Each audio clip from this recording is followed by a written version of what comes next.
Alrighty, we are live. Welcome back, everyone. Today I'm going to be playing the second part to Corpse Factory. Sorry, it's been a little bit since I've played the first one. It's been, I think, about a week since I played the first one. I am interested to see where the story goes and where what directions things will start heading in. And I do see that there are multiple endings in this from the looks of it. And I'm also seeing that the background is updated. So before it was just this morgue looking thing, but now we have one of the characters from the poster. So let's just jump right into it. We're gonna jump right where we left off. And thank you. Hi, Leah. Welcome. Thank you for modding for me today. I really appreciate it. And also thank you to everyone who watches this VODed. I really appreciate that as well. So let's just get into it. Sighing and leaning back, I let the soft padding of the couch consume my body as I sink deeper. My eyes glaze over as I bring my phone to my face. My fingers lazily tap and scroll as I look through a carefully curated obituary newsfeed, a list of deaths that have been reported throughout the day. Yeah, different background. They added the cute girl to the background. Using a set of handy filters, I narrow the feed down and to include only women's deaths. In the age range of 30 to 50, I set the location to cover all of Japan. I immediately exclude any results that mention natural causes of death. I'm looking for specific cases, suicides, or as is more often reported, accidents, quote unquote. Of course, I'm looking to find out whether my latest victim has offered herself yet. Should this search string return no results, then it's pretty easy to look up recent murders. They're few and far between. Between suicides, accidents, and murders, I've covered all the potential ways my victim could die. 9 out of 10 of the search results include a photograph of the deceased, not a photo of their corpse, mind you. This isn't the database of the deceased I'm looking through. Rather, it's unusually a nice, flattering picture of the recently departed, submitted by their kin to go along with their obituary. I use the photos submitted with obituaries to compare and match with the images of my victims. This is the only reliable way I have to discover whether or not my victims have perished. If I knew a victim's name, I could easily look up their current fate, but my website doesn't ask for that information. Call it respect for the victim's privacy, but there's a lot more to it than that. But that's a topic to dwell on another day. Tonight's search turns up no solid leads. I'm disappointed, but this result isn't entirely unexpected. After all, I set the date on my latest victim's photograph to tomorrow. There's still time for her to freak out and end it all. I decide to go to sleep early tonight. I'm not even feeling hungry enough to eat the cheap convenience store meal that's been sitting in my fridge since yesterday. Though if I go to sleep now, it will feel like tomorrow arrives sooner. Tomorrow. I'll have to see Tomoe at work. There's no way I can avoid her since her desk is so close to mine. She's the one that beat up the other girl, if I remember in the last part. The idea doesn't sit well with me. On the other hand, my victim might conquer herself, which would definitely make me feel better. It could very well be my next success, and the suspense is just enough to kill me tomorrow.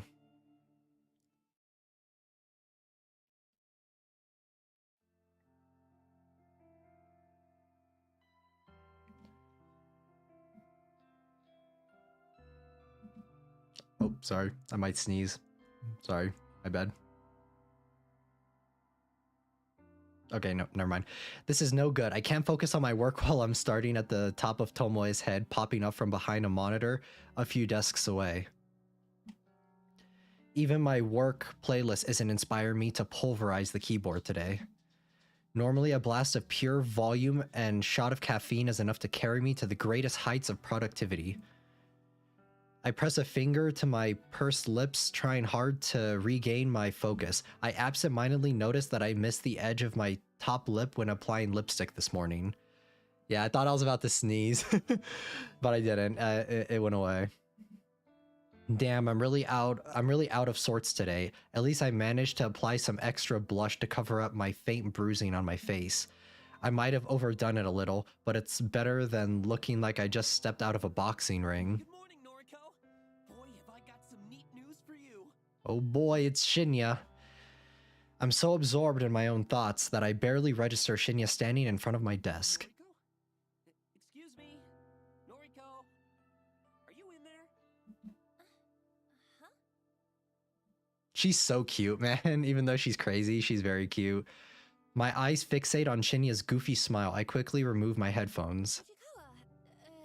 Shinya. Sorry. Hi. Are you okay? Makeup to cover up the bruising? Yep. Yeah, I'm fine. Tired is all. She got beat yesterday. Oh, I hear you. I was up late last night. Oh boy, what was he doing last night? Why was he up late? Boy, I must have been up past 10. Past 10? That's not even that late. New crime thriller I've been reading. Oh, never mind. Oh, yeah, right. I was... Noriko is literally Nano. Yeah, she is. Nano from the Netflix show. Your horror novels, right? Don't they leave you feeling a little scared before you go to sleep? No, not really. It's all fiction, so it's pretty easy to distinguish from reality. I don't know. I think that's a little cap on her end, if you ask me. But okay. Oh, wow, that's not like my book at all. The crimes in this story are all based on real cases. Wow. Every time I turn the page. Yeah. Anyway, let me tell you this. Your friend Sato can take a data entry opening starting. Let's go. We're gonna get our friend working with us. She doesn't even need to interview. That's how much the boss trusts me. Let's go. I'm genuinely impressed with Shinya's ability to score Aoi a job. Say what you want about the guy, but the bigwigs obviously have faith in him. Wow, Shinya. I don't know what to say. Thank you. Thank you. She's so much. cute. She's so cute. Don't I can fix her. I can fix her, guys. work to the bone. I hope she's prepared for it. Trust me, anything will be better than her current job. Really, thank you, Shinya. You came through for us here. Well, I'm just happy to help. Hey, Noriko, can I ask you something? Sure, shoot. Shoot! Oh, right. What? You don't even know that that's an expression, man? You need to get out more, fam. Goddamn. Sorry, I just remembered this case in the novel I'm reading, where a police officer shoots at a perp, only to... Hey, you, wanted to ask? Yeah, back on topic, man. Back on topic. Right. Are you friends with Watanabe? I blink a couple of times. Tomoe? You're on a first-name basis with her. About that. I mean, I wouldn't say... Listen, would you mind... Oh, the plot thickens. The plot thickens. He's after her. And that's who we just got into a fight with. Oh my goodness. I'm kind of interested in... Oh my gosh. I'll never ask her myself. Oh wow. She was just beating her up because she thought that Shinya was crushing on her. This is me. I'm stunned, gobsmacked, speechless. Shinya likes Tomoe? I thought he likes me. Is my intuition wrong? I wonder if the clues have been in front of me this whole time. What else haven't I been seeing? Noriko? What do you say? Shinya, look. Honestly, Yeah. I'm really friends with Tomoe. I don't think I can help you. Oh, I see. Damn. Same. I thought maybe you were close. Darn. I guess there's not much to be done, is there? Even after... Oh no, he's playing the guilt trip card. Oh no! Is he seriously trying to guilt me? I have to hand it to him. I didn't think he had it in him. I suppose you can just tell Sato to start work on Monday. Oh my goodness, man. That's fucked. Guess I'll see you around the office then. Shinya leaves and I bury my face in my hands. Has this world gone mad all of a sudden? Shinya likes Tomoe, not me. It's not that I'm disappointed. Hell, I don't even have feelings for the guy. But for him to be interested in someone vapid like her just blows my mind. To add insult to literal injury, Tomoe assaulted me yesterday. She has a vicious, violent side to her that Shinya doesn't know about. He couldn't be in real danger, or he could be in real danger if he pursues her.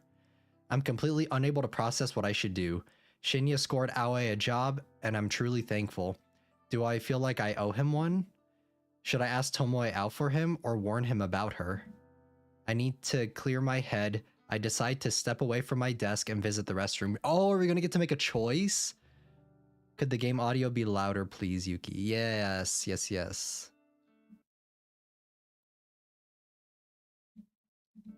How is that?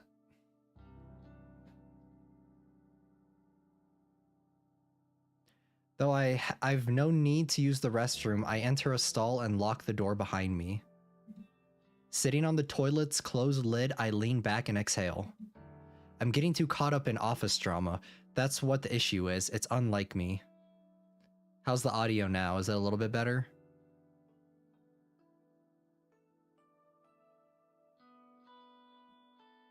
I'm supposed to be stoic, unflinching. It's my ideology, my entire identity. My emotions are better locked away than stitched on my sleeve. I'm corpse girl for crying out loud. My purpose is bigger than all of this. I'm destined for greatness. That sounds a little chuny if you ask me. The day will come when people fear my name, right? Light Yagami syndrome for real. Okay, better? Sounds good. I shake the doubts from my mind and pat my cheeks. I'm doing all of this for the right reasons. I know I am. If I start doubting myself now, I'll never see my mission through. An unfamiliar jingle rings out through the restroom, echoing off the walls. It sounds like a phone alert, but where did it come from? It takes me a few seconds to realize I have my own phone in my hands and it's vibrating incessantly. Chunibyo, yeah, she sounds so chuny. How old is she? I must have grabbed it subconsciously from my desk when I stood up. The screen is lit up, and a message reads, "One new article matches your custom filter. D3D body lol." Wait, what? The auto newsfeed I set up last night, it actually located something. I hurriedly unlock my screen and open a certain app, the same app I was trawling through last night looking for obituaries. A little unread mail icon sits at the top of the screen blinking and particularly shouting for my attention. I hit the icon and read the information presented to me. Article posted online today, 11:22 a.m. Keywords found. Miss accident, numerical data range 30 to 50. Image data found, yes. Wednesday, May 27th. Miss Akane Tsurumaki, 36 of Chiba Prefecture, was pronounced dead this morning at her personal residence, 8:38 a.m. The chief coroner reports that Miss Tsurumaki was involved in an accident resulting in self-asphyxiation. Miss Tsurumaki is survived by her husband, Mr. Goro Tsurumaki, 42, and their daughter, Miss Food Tsurumaki, 1. A funeral service will be held on Friday, May 29th. View image attachment, ? I hurriedly tap the button and gasp as the image loads. That's her. That's the girl. It's her, the photo. It's unmistakably the same woman. Plain features, little makeup, no signs of personality. Akane Tsurumaki, the latest victim to receive a photo of her own corpse. My breath stops all of a sudden. I'm gasping for air, my cheeks on fire, my fingers numb. I did it. My meticulously crafted photo caused this woman to end her own life.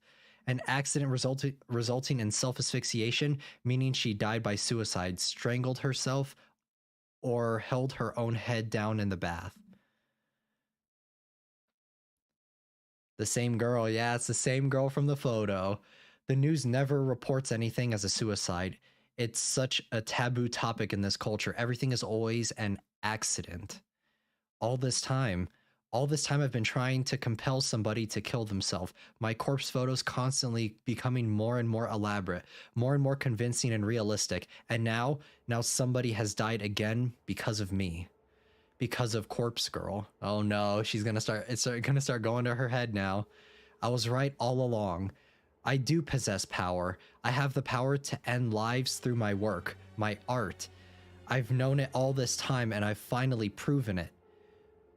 Ruri Hatano's death planted the seeds of belief in my mind. The belief of Corpse Girl is more than a mortal being. She's so chuny, man. She's so crazy. And now Akane Tsurumaki's demise has caused those seeds to bloom and blossom into pure certainty.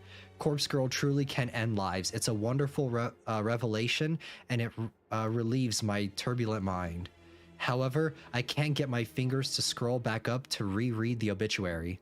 My hands aren't functioning, my legs dangle lifelessly from the toilet seat, and my coffee from this morning is working its way back up my throat.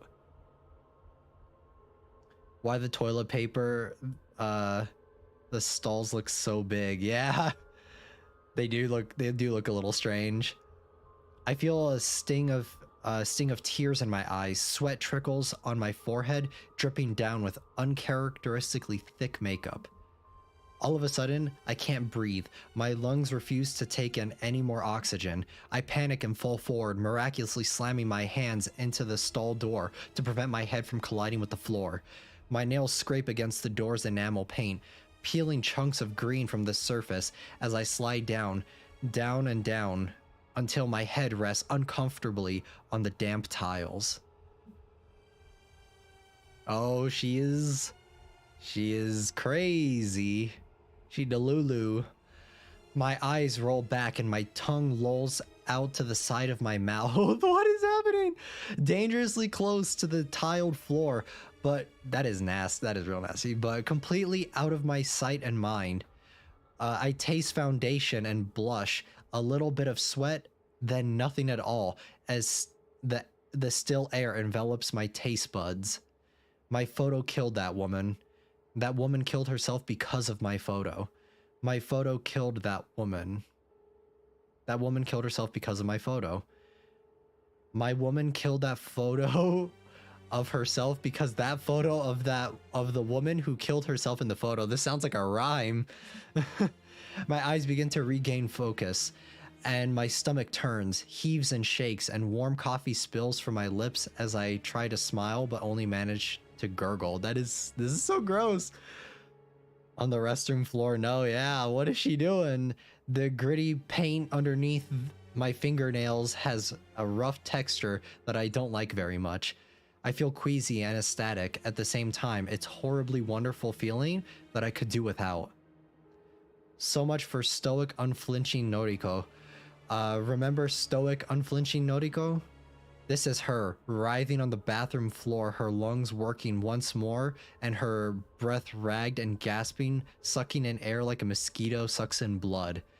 This is Noriko. Noriko with grandiose fantasies of death and killing people without having to kill them at all, without having to leave her apartment because the outside world is scary, and there are people out there probably trying to kill her. This is Noriko, the real me, acting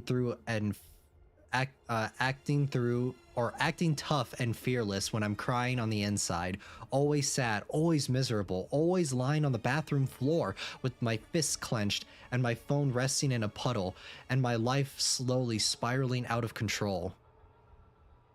Mosquito, yeah, this is me. I did this. I killed that woman. She had her husband and or she had a husband and daughter, and some random person requested that I kill her, so I did. She probably didn't do anything wrong. She looked boring. She must have been, or she must have just rubbed somebody the wrong way. She didn't even know what she did, just like how I rubbed Tomoe the wrong way. And I don't know what I did, but Tomoe slapped me twice hard and it hurt. And it must have hurt that woman too when she strangled herself and killed herself. I killed her. I directly killed her with my indirect actions. She's dead now and I'm alive. I'm still here, lying on the bathroom floor on the 14th story of Shinjuku's Temujin office building, and I have paint underneath my fingernails, and Aoi is going to start work here on Monday. But I did it. I killed her, finally, after countless months of pretense, of false starts, of failures and disappointments. I killed somebody again. Corpse Girl strikes for the second time. And above all else, above this grime and muck on the floor, and the tingling feeling underneath my fingernails, above all of that, this feels good. This feels so good. Blood had returned to my legs, the pins and needles have faded, and my toes quiver beneath my stockings and shoes. An electrical charge pulses down my thighs and dissipates through my feet. I managed to plant two hands firmly on the tiles and push myself up onto my wobbly knees. I suck in air and breathe all of it back out almost at once. I feel dizzy and bizarre. Warmth is welling up inside of my stomach and chest. She is Delulu, she crazy. Don't worry, chat, I can fix her. I can fix her. I managed to steady myself enough to sit back on the top of the toilet seat with my feet planted firmly on the ground and my hands resting on my lap, trying to regain my sense of self. I might have lost my composure a little bit upon reading the news, but who could blame me? Everything I've worked for over the last year is finally starting to pay off. My second victim is dead. With this, Corpse Girl's popularity is sure to rise. More and more people will issue requests through my website, more and more people will receive corpse photos, and more people will... She killed herself. She killed herself. Oh, how I wish I could see the real body. If I could see her mangled corpse, drenched in sweat and finally at peace. I notice my phone is wedged between my wet fingers. I must have subconsciously scooped it up from the pool of muck on the floor. That's so nasty. I try to ignore the sticky texture clinging to my screen. My fingers no longer numb. I scroll up and reread the obituary article. Miss Akane Tsurumaki, 36 of Chiba Prefecture, was pronounced dead this morning. Dead. Pronounced dead. My breathing staggers once again. My jaw gently lowers. Involved in an accident. Hot steam clouds my face, resulting in self-asphyxiation. I salivate unconsciously, a trickle of moisture creeping down my chin and dropping on my lap. My cheeks are flushed, my vision slightly blurred. She killed herself because of me. She killed... Okay, we get the point. I let out a gasp as my hips rise against my will. My toes curl, my legs stiffen, my skin tingles. I lean back against the cistern, the cold porcelain penetrating the thin fabric of my clothes and chilling my burning hot skin. My eyelids flutter as my mind hazes over. I can't control my body any longer. All the anticipation of the last few days, the tension building in my muscles. I can't. My legs tense up, my knees buckle, my neck tilts back. I whispered, gasp slips between my lips. My phone falls to the ground once more, my fingers slowly uncurl. A dull tink sound hits the floor, and the last thing my foggy mind registers before I drift away. She is off her rockers, man. Yeah, lordy. Tomo's brazen drawl snaps me out of my dead-eyed stare. I don't know what she's talking about. I can't really focus on what she's saying. I realize I've been staring at my computer screen for about 20 minutes, rarely blinking. My mouth is dry as though I've stopped producing saliva altogether. A dull throb in my lap causes me to cross one leg over the other in an attempt to get comfortable. Now I'm talking here. It's rude to ignore your superior. I swallow in an attempt to moisten my parched throat before speaking in a cracked voice. Do you need something? Thought you should know that Shinya and I are gonna hit the town on Friday night. Turns out he's fancied me for a while now. In the end, seems like the better gal won, don't you think? Oh my goodness, this girl, you can't even apologize? Seems that way. Is that all? I can tell Tomoe is trying to get under my skin, but I'm honestly not in the mood to deal with it right now. I thought you'd be more torn up about it. I don't care in the slightest. Why don't you go sit back at your desk? Whatever. Hey, maybe I'll meet you after work again. Why? So you can attack me again? Ooh. I realized my voice was louder than I intended. A few people nearby tilt their heads quizzically. Tomoe takes a cautious step back. Voice down, psycho. Stuff like that's between me and you. No. You assaulted me. I should report you to the police. Don't you dare. Okay, well. Lost for words, Tomoe turns tail and walks away. I mean, good.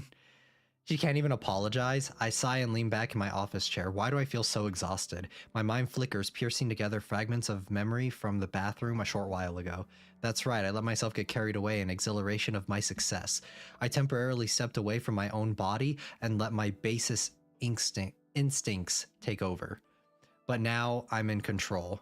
I'm myself again. I'm Noriko, stoic and unflinching. I'm Corpse Girl, successful and feared.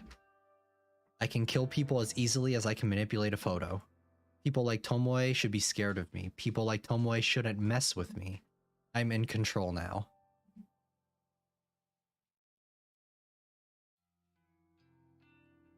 Say it louder for the back. Yeah, say it louder so the manager can hear. Climbing the steps to my apartment is always such a chore. I wish I'd move into a building with an elevator, but I simply couldn't afford it when I moved out on my own last year. These old apartment buildings creak and groan when you ascend the stairs. On top of that, you can hear the bustling of other people within their tiny homes as you progress up each floor. There's always a slight whiff of mold and mildew whenever I ascend the stairs. I wanted to chalk it up to the fact that the building is so old, but it is possible that some of the residents here don't keep their apartments very clean. At the very least, this neighborhood is decent. I feel safe in my home, even if it is small and cramped. And my neighbors are respectful from what I can tell, not that I really know them at all. In fact, the only neighbors I have regular contact with are the very same ones I leech Wi-Fi from. Some middle-aged divorced guy named Kenji, who lives on the floor below me, and his daughter, Momo. Kenji's a decent enough guy. He works overnight, which unfortunately means Momo is left home alone a lot in the evenings. Momo's a sweet girl, perhaps 6 or 7 years old. Occasionally, I hear her singing drift up my apartment, or drift up into my apartment, but it doesn't bother me too much. She's just a kid. It's the very same Kenji and Momo that I bumped into when I'm climbing the stairs this evening. Oh, good evening. Hello. We're just on our way to get some dinner. Isn't that right, Momo? Yes. Dude, this dad though. That sounds nice. I hope you have a good meal. Thank you. Say, are you feeling okay? You look like you've been in some trouble. This dad, he's looking like Welt from Honkai Star Rail. There's dirt or something all over that side of your face. I tilt my head and reach my hand up to my cheek. Sure enough, dry muck has blended into my makeup and caked over my face. It seems my eyeliner has smeared as well. Is this from when I fell in the bathroom? Damn it, have I looked like this all day? Oh, right. I try to make up some lie so Kenji doesn't worry about me. I actually fell asleep on the train home, and I guess the seats were kind of dirty. Is that so? You should wash your face and do your makeup again. I can help if you like. I can't help but smile slightly at Momo's generous offer. Thank you, Momo. I'll be sure to wash up and make myself look nice again. You should go have dinner with your dad. The girl nods resolutely. Well, I hope you're okay at any rate. Have you been working hard at the bank? Oh, actually, I just work at the head office for the bank, so... Oh, that's right. Sorry. Data something, right? Yeah. I mean, he's Yeah, single, sure. right? The It's dad's small, single? but I'm happy enough. That's good. That's very good. He's so nice too, what the fuck? I know it's hard for kids like you to get good work in this economy. When you find a job like that, you really have to hold on to it. Yuri from Yuri on Ice? Yeah, kind of. Yeah, actually, I think he wears glasses, right? When I was your age, I could only find cleaning work. I must have had a dozen different janitorial jobs. Before I met Momo's mother. I blink a couple of times. It's not like I talk to this guy often. Really, we hardly even know each other. Still, I've never actually heard him talk or mention Momo's mother before. Most of the things I know about him, I've just pieced together from context. Of course, things are different now. What if he's not divorced? What if his wife is like dead? Work doesn't cut it these days. I was really lucky to get into security. Security, I can night work security. overnight while Let's Momo go. sleeps, and I can still take her to school every Because he day. works the overnight shift. So, are we playing as him in the Chilla's Art game? Security, of course. Now I remember. He did mention when we first met what he does for a living. If memory serves, he works for a private security company. I assume he guards corporate offices or parking lots, something like that. Anyway, what was I saying? Oh, yeah. Hold on to a job if you like it. That's... I will be holding on to a job, but not this one. Thank you. I'm happy at Temujin, so I plan to stay there. very good. Oh, Momo was telling me earlier what she wants to do when she grows up. Weren't you, Momo? Dad? Come on now. Tell Nariko what you want to be. A scientist. A scientist? Wow, a scientist. That's a great job. I'll be rooting for you, Momo. The girl blushes and hides behind her dad. She's inherited her mother's book smarts, I'm certain. She definitely didn't get her brain from me. Anyway, we're gonna get going. Enjoy your evening, Nariko. Thank you, you too. Bye-bye, Momo. Bye-bye. The two of them bow their heads and follow the rest of the stairs down. I continue up the next flight of stairs, reach the landing, then turn the corner to enter my own apartment. I mean, she doesn't know. She just assumes that he's divorced, but the mom could be actually dead. The place is dark because I always make sure to cut the lights before I leave.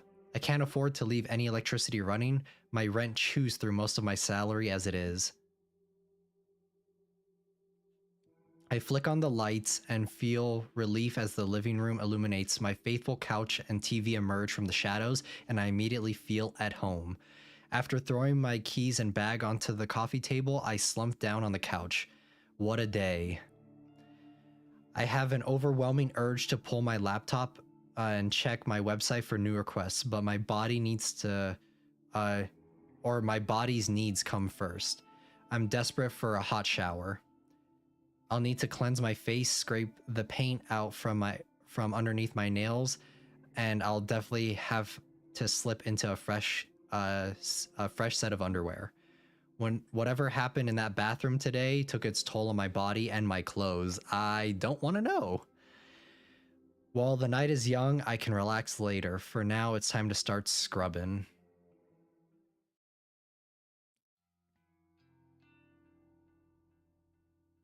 May 28th, Thursday morning. The convenience store is a little more crowded than usual. The mundane chatter of business people, students, and workers buzzes in the air like a swarm of relentless flies. Throughout the drone of mingled conversations, I happen to catch a few interesting words here and there. Have you seen that one website? Oh, her ego boost. What do you mean? She's by ego quest to surfing. death? Since he always cheats, I thought I might upload his photo. Oh. You think Corpse Girl really exists? To hear so many people talking about Corpse Girl's website is enough to make my nerves tingle. However, I know that they're not talking about it because of Akane Tsurumaki's death. As far as I can tell, her death wasn't reported to the news as a suspicious case. The only source of information I could locate was her obituary. And that didn't mention anything about foul play, so there's no way anyone could know that Corpse Girl was involved. People are talking about the website in the same way they always have. Like it's just an interesting topic of conversation, an icebreaker, one of those things you can tell your friends to entertain them. And therein is my issue with the website as a topic of conversation. It's just an urban legend, a point of discussion that inevitably fizzles out and is forgotten. People talk about it, people visit the website out of curiosity, but very few people take action and request a death. That's the part that annoys me. If people don't actively participate, how can I prove myself to the world? How can Corpse Girl claim her victims if there are no victims to be claimed? As long as the website is simply a talking point, a myth, an icebreaker, then Corpse Girl's ambitions will remain unfulfilled. To be fair, I haven't yet provided a compelling reason for people to take the website seriously. The death toll is humiliatingly low. I need to ramp it up and step up my game for Corpse Girl's sake. Until I manage to do that, people will continue to simply discuss the website in hushed tones like it's some taboo fantasy that shouldn't be spoken of. But with some more time and some more victims, soon everyone will fear Corpse Girl. Thanks to the constant drone of the convenience store, I barely register the quiet melody of a ringtone. Eventually, my ears become keen enough to pick it out, and I answer my phone. Hey. Good morning, Noriko. Is this a bad time? Not at all. I'm at the convenience store. Oh, good. I wanted to catch you before work. No worries. I actually meant to call you yesterday, but the day got away from me. That's okay. I wanted to ask if you spoke to She Shinya. did! She got the job. I sure did. Guess what? What? You start work on Monday. You'll be doing data entry with me. We might even get to sit near each other. Oh my gosh. Really? Everything she says sounds so Are you telling the fake. truth? I don't know why. Of course. When have I ever lied to you? Oh, Noriko. I'm so excited. Thank you. Thank you so much. Does this mean I can quit the maid cafe now? Not the maid cafe. Yep. Quit today if you can. Oh my gosh. Thank you. Thank you. Allie, are you crying? This girl seems so nice, but then Noriko's so fake. I'm so happy. Making Aoi so overwhelmingly happy feels really good. I care so much for this girl. Her happiness is vital to me. I owe you so much. And Shinya too. I know. I'll buy him a gift to give him on my first day. Do you think he'll like that? Yeah, I'm sure he will. That's a great idea, Allie. What does he like? I managed to spill the answer to that without having to think twice. Crime novels. Oh, really? His dad is a detective, right? He's a wannabe detective. Okay, I can get something like that. Right now, I'm going to march into the cafe and quit. You tell him. Good luck, kid. Okay, bye, Noriko. The call ends and I smile. Aoi sounded so happy, I'm really glad that I could help her out. She deserves to be happy. I barely have time to select a can of coffee from the line of refrigerated shelves before my phone rings again. Allie? Sorry to call again, Noriko. I just, something was bugging me, so... What's up? Did I, this is going to sound stupid. Did I thank you for getting me the job? Oh, yeah, you did. A few times, I think. Okay, phew. Yeah, kid. Why is she... Aren't they the same age? And I didn't want to come off as ungrateful, so... She's so sweet. Oh my goodness. You know what? Just to make sure. Thank you, Noriko. Okay, I'm going now, really. Bye-bye. Bye, Allie. The call ends and my brow furrows. That was strange, but maybe not so strange for Aoi. I guess she really wanted to be polite. I shrug it off and return to selecting my coffee for the day.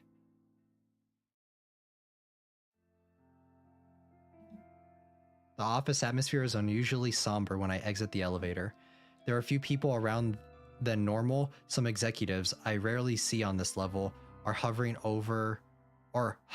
around in one of the glass screen cubicles to one side of the floor.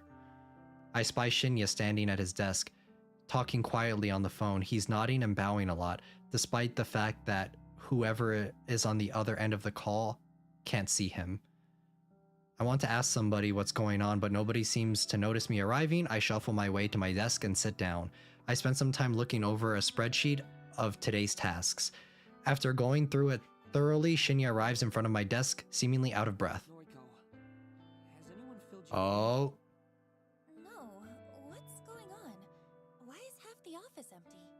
Well, you see, somebody within the company died Oh. yesterday. Oh? Somebody we know? Shinya shakes his head slowly, his expression gravely serious. Nobody you would have interacted with. She was an exec up on the 21st floor. Apparently, she never showed up yesterday, but her coworkers just assumed she was taking a personal day. Ooh. Cute boy, Yumi. Hey, welcome, welcome. Yeah, he is so cute. He's a little gaslighty though. He's a little guilt trippy, but it is what it is. We can fix him. People started getting the news in the afternoon. She was involved in some sort of accident, and now she's... Dead? Shinya glares at me, his narrow pupils seemingly accusing me of being tactless. Yes. Dead. So, I mean, I get it's a tragedy and all, but how does this explain where everyone is today?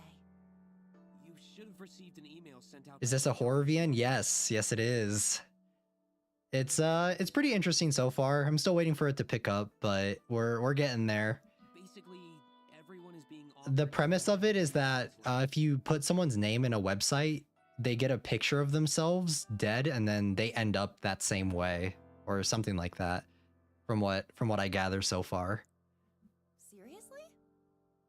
I think some people are... So it's like Jigoku Shoujo, if you've ever seen that Seems show. like some other employees are using the opportunity to skip out on work. Regardless, what happened to Miss Tsurumaki was a tragedy. Oh! So unexpected. Oh shit. That was... She didn't even know. Oh, fuck. I blink a few times getting ready to turn back to my computer.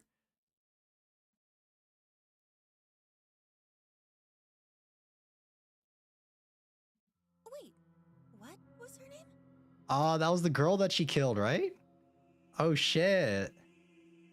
Oh wait, I think I heard of that before. Yeah, in Jigoku Shoujo, I think it's a little bit different. I think it's...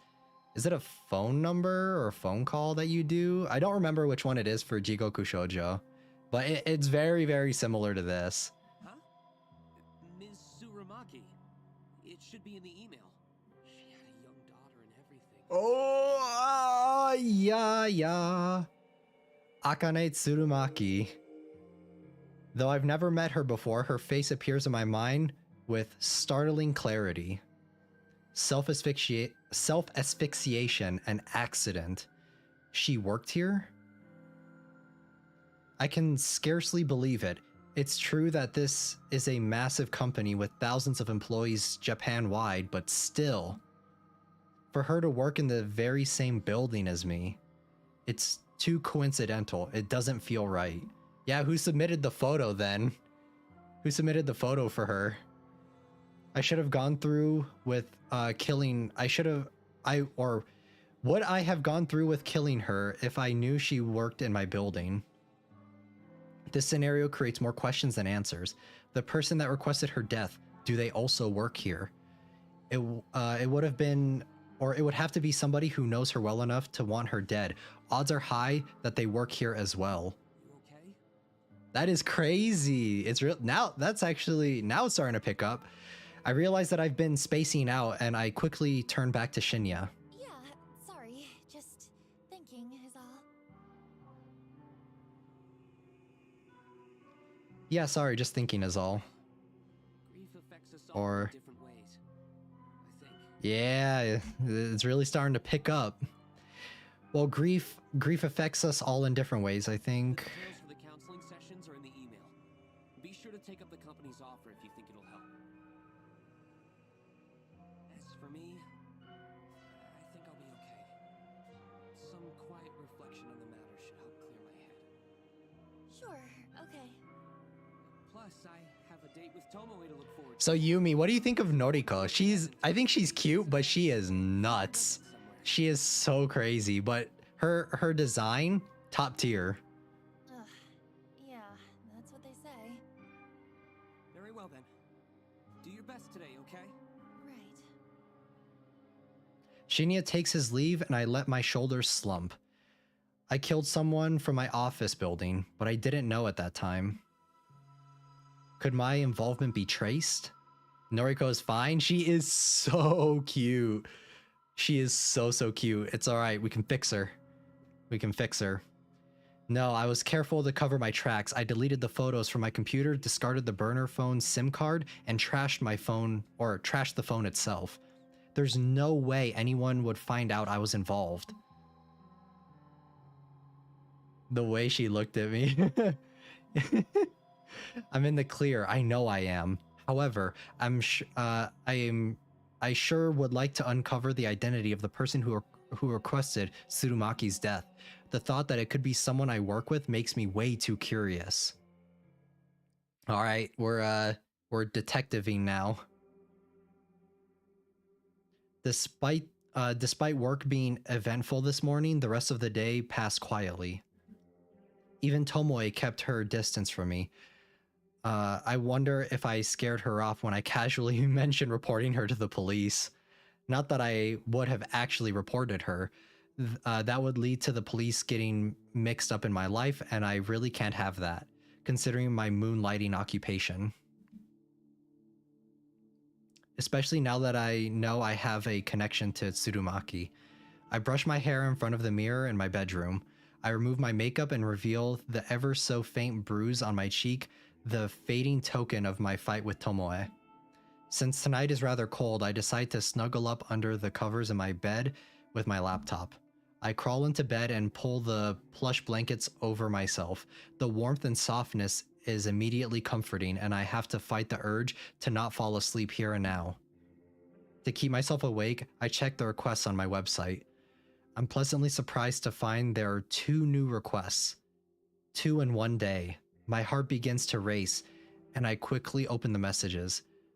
The first message reads, request details, today, 11:14 a.m. local time, victim's phone, image attachment, not found. No image attachment. What? I thought I configured the website to reject requests unless an image was attached. Is that a bear? Yeah. FNAF? Or. I'll never let you forget your FNAF era, yeah. Or just every time we see a bear, it's always gonna be Freddy Falls Bears. This really is irritating. I got my hopes up for nothing. It takes me a second to remember that there's another request waiting. My optimism renewed, I hurriedly click into the message, or into the unread message. Request details. Today, 5:06 p.m. local time, victim's phone, downloading image attachment. So there is an image. I love Freddy. You like the FNAF movie? It's the worst and best thing ever, isn't it? Yes, this request has been submitted correctly. The image is loading before my eyes. Who is this dude? The new victim is male, early 20s. He fits the athletic look. Or he fits the athletic looking. His clothing is casual, so it's impossible to infer what kind of work he does. We should just check our company database to make sure we're not offing someone inside of the company, just to be sure. The photo of him is pretty simple. I don't know if he uses it for his noise profile or if it's an ID photo of some sort. Either way, he looks like a happy person. I'm not so naive to pretend I can't guess the reason this guy is wanted dead. The FNAF movie pioneered a new era of film. Stop. It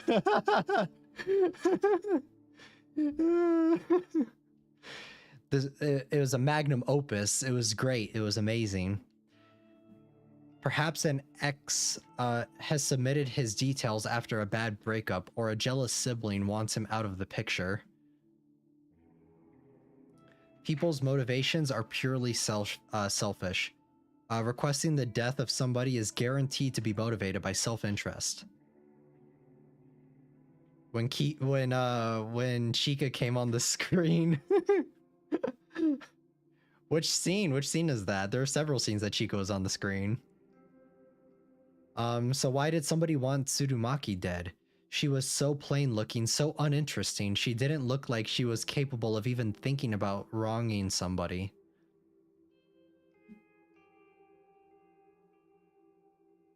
Appeared on the screen. Did somebody want revenge on her, or did somebody simply find her so dull that the thought of removing her from the planet seemed appealing? Every scene. I don't know if I'd say every scene. I think there are some scenes like the when they were making the four out of the tables and stuff. That scene was goofy as hell. I interrupt my own thoughts and return to the task at hand. Dwelling on the past victim won't do me any good if I want to continue my streak of success. This guy is attractive. It's almost a shame to have to chop him up. I don't know. I thought the dad, like, I'm gonna keep it a buck. I think the dad was more attractive than this guy. Well, we all get what's coming to us. No sense in trying to avoid scaring a pretty scarring a pretty face. Beauty is superficial anyway. I know that as well as anyone. Not gonna lie, that scene made me feel both wholesome and like confused. For real, I was thinking the same thing when I was watching that scene. I was like, what? This is not what I expected from this movie, but it's also pretty wholesome. Beautiful people should suffer as much as anyone else. Beautiful people do suffer as much as anyone else. God damn.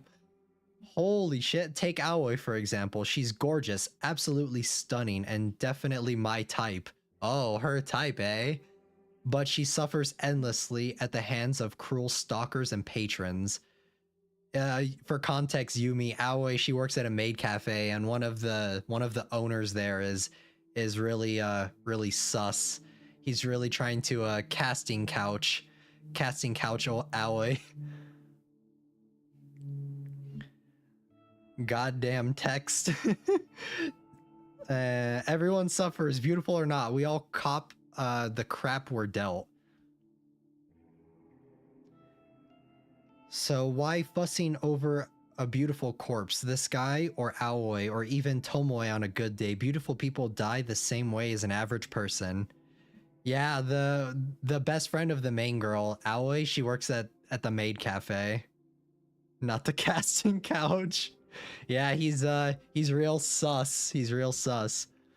The guy on my computer screen probably doesn't really deserve to die. I'm sure there's some petty reason his death has been requested, but I take all requests seriously. I won't turn a single one down. Corpse Girl's convictions will pave the way to her fame. Leah Beautiful confirmed? Yeah. Confirmed? Question mark?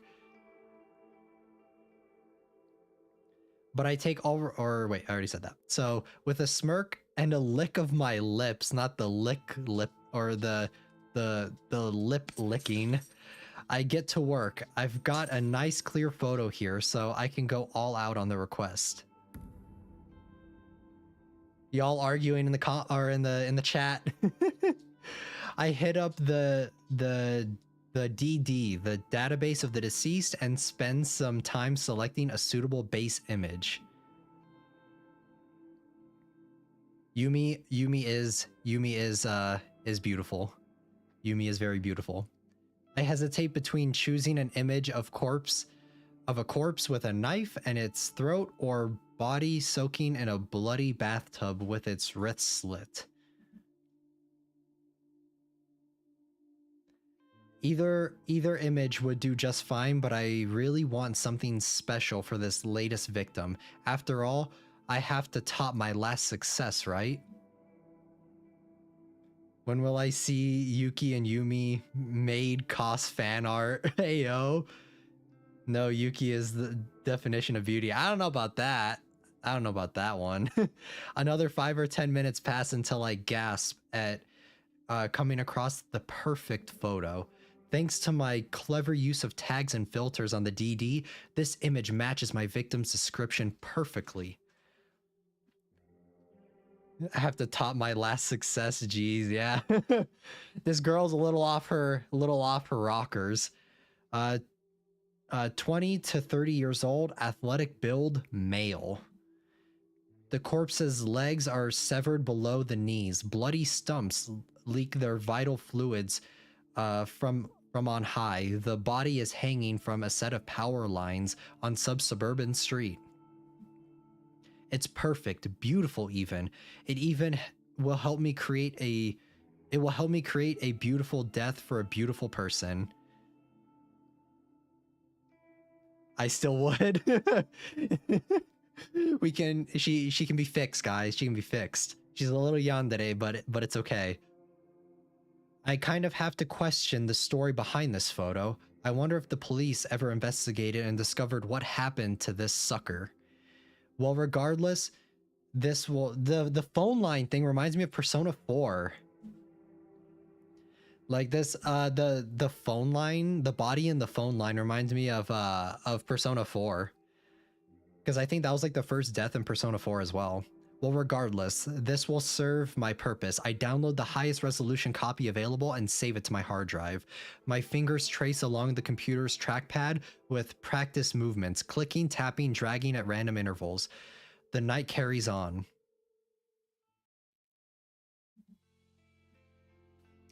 May 29th, Friday morning. My walk through the station this morning is confident, cocky, self-assured. When I board the train, I even managed to take a seat for the first time in a while. I withdraw a worn book from my handbag and flip open the cover. There's a name scrawled in blue ballpoint pen on the first page, but it has become faded and ineligible over time. I don't quite remember where I picked up this book. Maybe I discovered it at the secondhand bookshop. Who knows? I own so many obscure tomes that I can't be expected to recall purchasing every single one. Its aged cover and weathered spine both bear the same title. False Photographie. I'm not even gonna try and pretend to pronounce that. A comprehensive history of photo manipulation. The book is written in English, and it's a slog to work through with my limited knowledge of that language. But I like to skim through it primarily for the photographs contained within. The examples of early image doctoring from centuries ago fascinates me. The book even features techniques and studies as recent as 1993 when it was first published. Okay guys, I got a shower, it's late, maybe I'll come back. Thank you Yumi for stopping by, really appreciate it. I'm invested in this game story though. Yeah, it is pretty interesting. It is very interesting. But thank you for coming. I really appreciate it. See ya Yumi. The examples of early image doctoring from centuries ago fascinates me. The book even features techniques and studies as recent as 1993 when it was first published. Shower stream at 1K, no cap. I don't know about that. We'll see. Thank you. It's true that a lot of the techniques discussed within are no longer relevant in today's digital age. However, there's a hearty section dedicated to the art of manipulating corpse photos, something that I am indeed very, very interested in. The most intriguing aspect of this section's contents is that the featured artists perform the opposite kind of work that I do. Instead of manipulating images of the living to make them appear dead, the artists in the book edit images of the dead in order to make them look alive once more. In bygone eras when photographs of people were taken few and far between, a sect of artists dedicated themselves to honoring the memories of the deceased. How interesting that she is doing the exact opposite of that. They did this by making the photos taken upon death look beautiful and full of life. These photos were gifted to family members and loved ones. The tradition makes sense. Imagine if you lost someone dear to you and you had no photographs of them. Wouldn't it be wonderful to receive one last memento, a beautiful image of the way you remember them?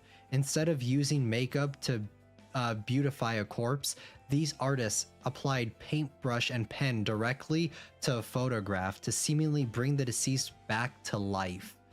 The impressive aspect of this process is the way they illustrated the corpse's eyes to look so full of life.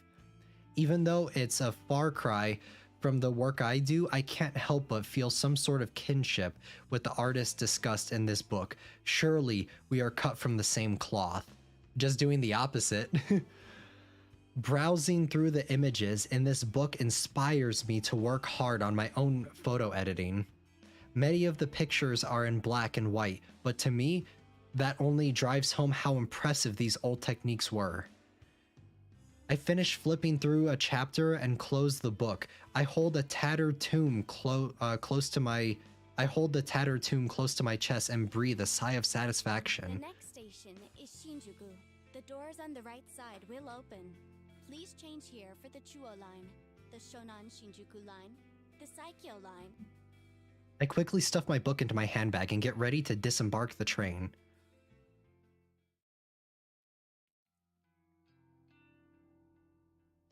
When I'm certain nobody is looking, I carefully open the lid of the large dumpster in front of me.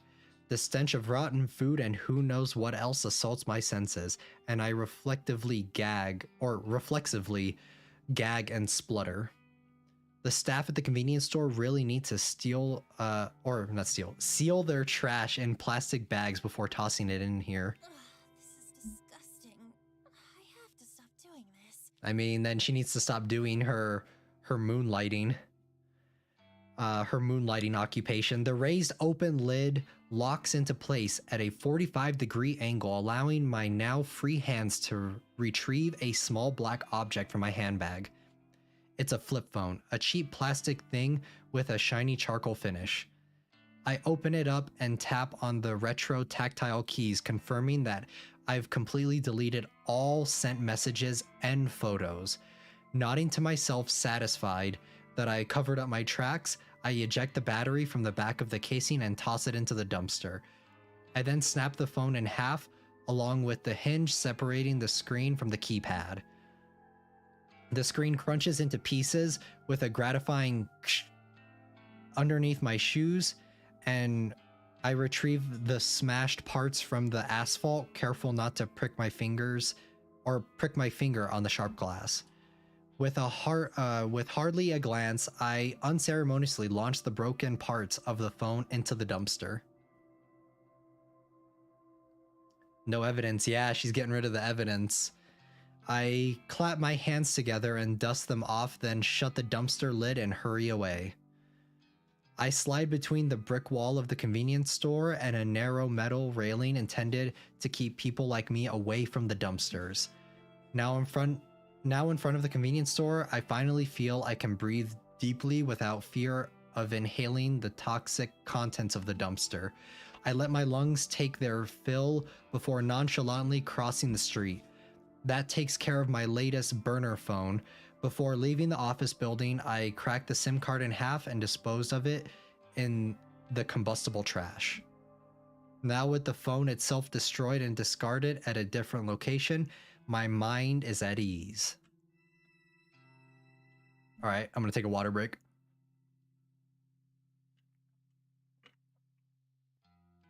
It has been slightly less than 24 hours since I messaged my latest victim, that athletic guy that I may have briefly fantasized about during my restless slumber. Okay. My general rule of thumb is to keep a burner phone for exactly 24 hours after sending a photo. However, I made an exception today. I wanted to discard the phone early, clear my anxiety, and get a full night's rest tonight. Besides, it's not like anyone ever replies to the messages I send. I'd love it if they did, but it is what it is. My favorite saying. So really, there's no point in holding on to the evidence of my wrongdoing for any longer than necessary. If memory serves, I wrote tomorrow's date on the latest victim's timestamp, May 30th, 10:31 a.m. The victim may decide to kill himself today, of course. He could end up just like Akane Tsurumaki.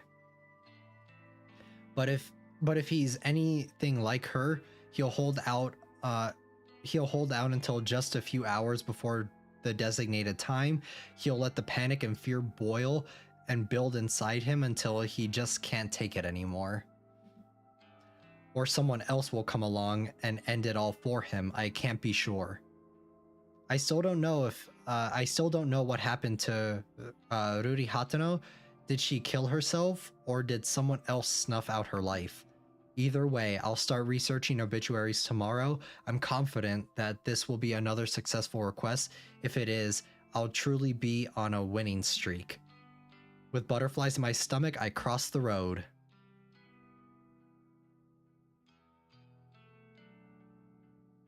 On my route home, I usually like to trek through the small park close to my apartment, provided the weather is decent. I avoid the park in the morning as a lot of people walk their dogs and I can't risk my allergies flaring up before I reach the office. In the evening, the park is much emptier. I suppose I finish work a bit earlier than most people, so while everyone else is busy, I can enjoy the fresh air and scenery. I make my way along the neat, broad dirt path that connects one side of the park to the other. Wooden benches line the path at regular intervals, and at this time of the evening, it's common to see a homeless person or two using the bench as a resting place. This city has more homeless people than the general population would care to admit. I try not to think much of it as I walk by every day. I already know that many people have it worse off than I do, but there's not exactly anything I can do to help, right? But she doesn't know how they died. Yeah. How should I give up? Should I be giving these people money that I can't afford to spare? Wouldn't I just end up homeless as well? I'm not exactly broke, but I live month to month, and my salary is it's expensive to live on the outskirts of Akihabara, and commuting to Shinjuku every day isn't exactly cheap either. Then you add in the electricity bills, phone, food. I mean, I don't eat unless I have to, but I'd starve if I didn't buy a meal every other day. And don't even get me started on the cost of coffee I drink. Same, relatable. If I'm lucky, I can score a can for 100 yen, but more often than not, I'm paying up to 150 for a single can. Even if I were to buy canned coffee in bulk from one of those huge variety stores like Don Coyote, I'd still have to save a handful of loose change. And I wouldn't have the access to the familiar selection I get at a convenience store.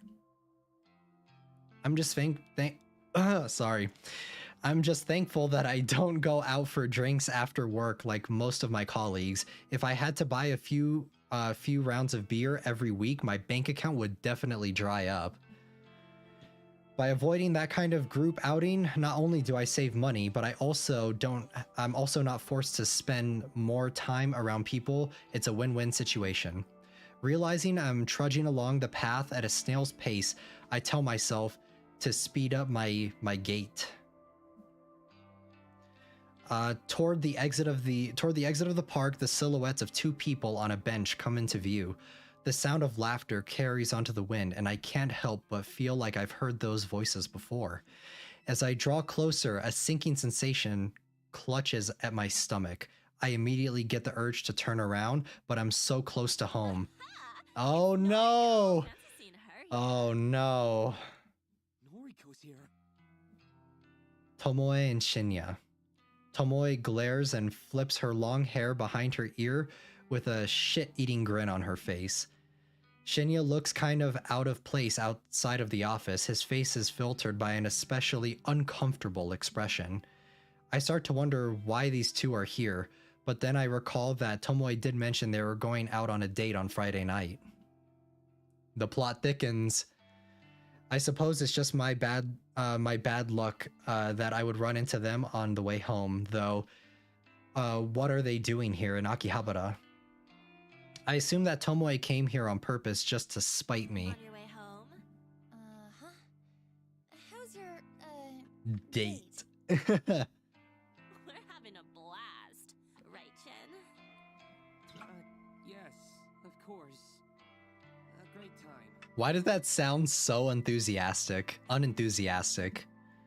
I wonder if Tomoe has been dragging Shinya along against his will. Okay, well, I'll leave you to it. Hey, we're gonna grab some chicken.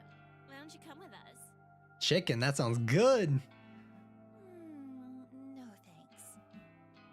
I can't think of any worse way to spend an evening than eating with Tomoe. Please come with us, Noriko. Oh no, Shinya. Shinya has a dejected look on his face. It's pitiful, but he brought this date on himself. Why should I have to bail him out? Sorry, I've got things to do tonight.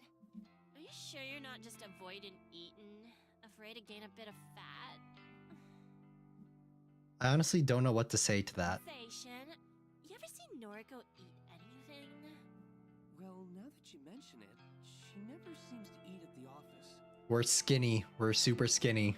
I eat at home, if that's okay with you.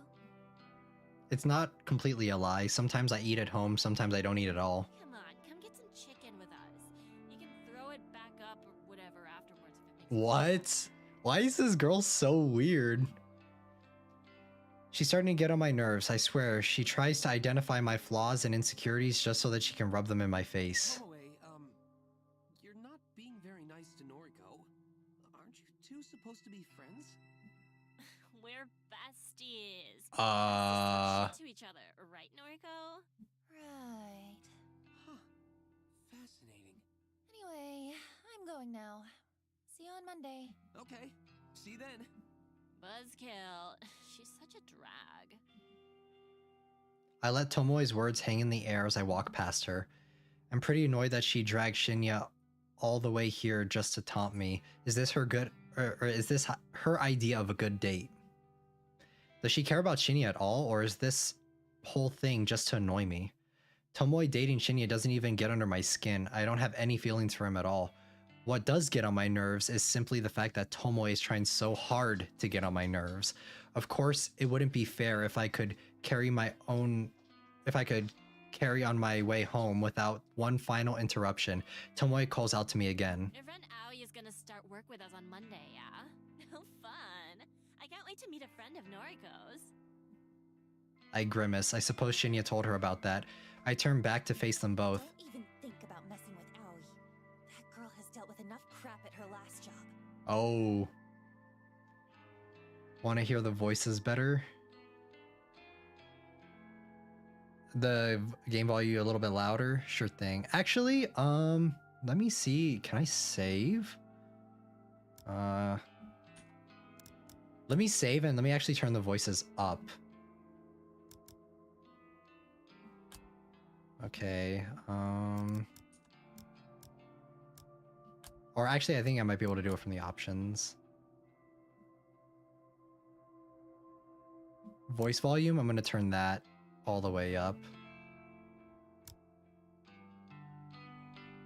I'll keep the music and everything else a little bit at about the same. Is that a little bit better? Let's see. Oh, has she? Maybe big, strong Noriko can protect her now. I'd do anything for her. She's my best friend. If you had any friends of your own, you'd understand what that feels like. Ooh. Oh, I got plenty of friends. And only some of them are sluts like you. Yeah. I'm going. I finally managed to disengage from the conversation, even with Tomoe's mocking laugh piercing the air. I exit the park, cross the road, and walk down the block leading to my apartment. Tomoe, I have to wonder if that girl exists solely to irritate me. I have to tell myself she's not worth the time. I can't let her taunts get to me. Grin and bear it, as they say. That's what stoic, unflinching Noriko would do. Running a hand through my hair, I smile and approach my apartment building.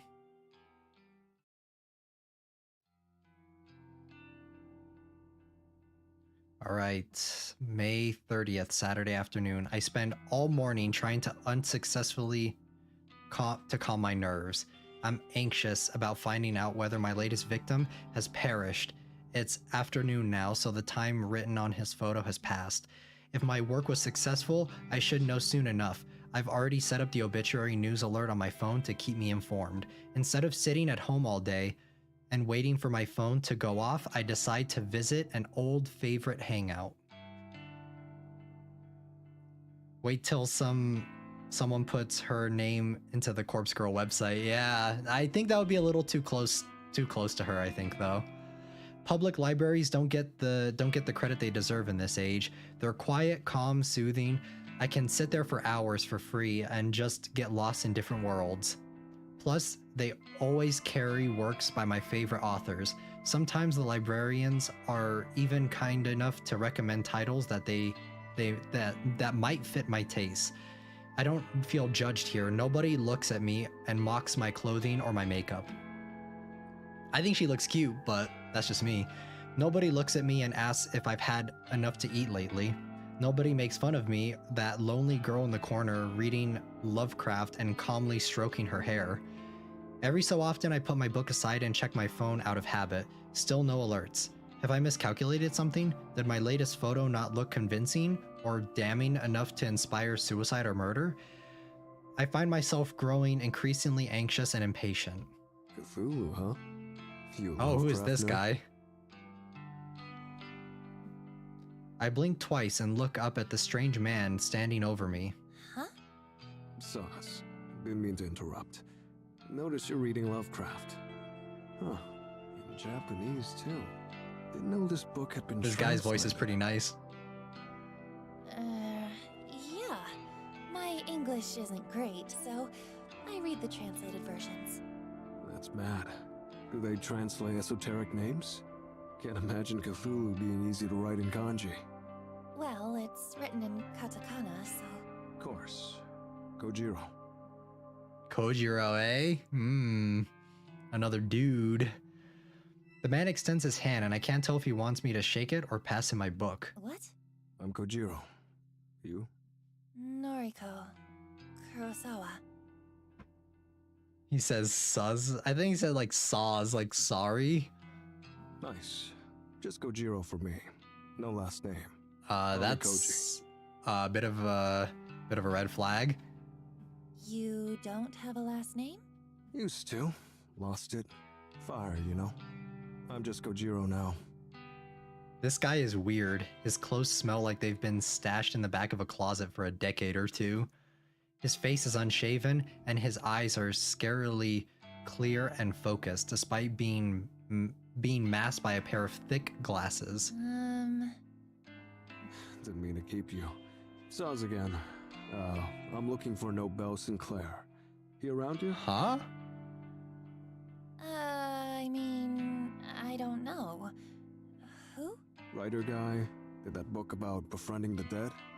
The librarian told me to check these shelves. Sorry, I don't really know. No worries.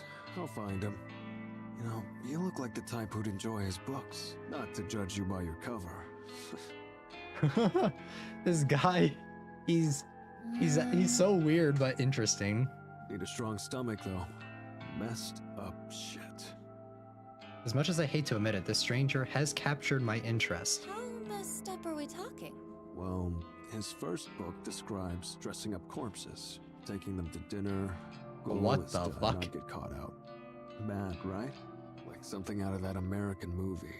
Weekend with Bernard? Or something like that. Second book goes nuts. Main character fills a school classroom with bodies, all dressed up as students. Runs lectures and records them, puts them online. Best part?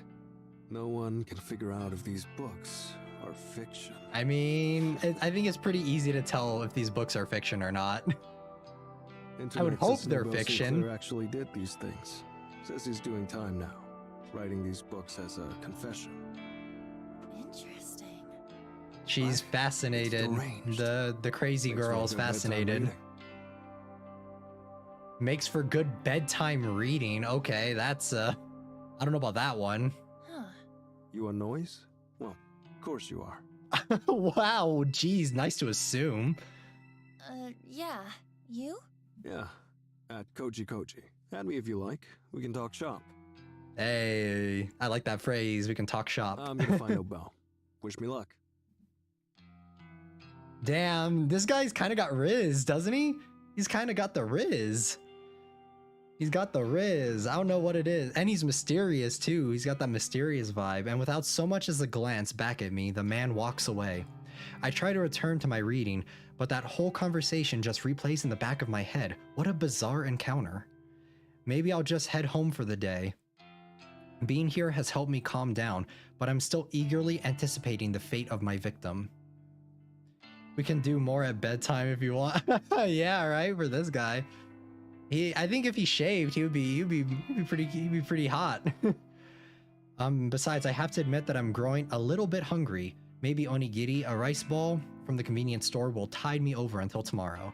I gather my things and stand up, letting out a little whew as I stretch my muscles. As I head toward the sliding doors and leave the library, a little alert sounds from my phone. This is it. My phone is in my hands in less than a second, the screen unlocked and the obituary page loading before my eyes. Article posted online today, 2:39 p.m. Keywords found. 3. Mr. Accident. Numerical data range 20 to 30. Image found. Or image data found. Yes. Saturday, May 30th. Mr. Eiichi Hanada, 22 of Tokyo Prefecture, was pronounced dead this afternoon at a traffic intersection, 12:02.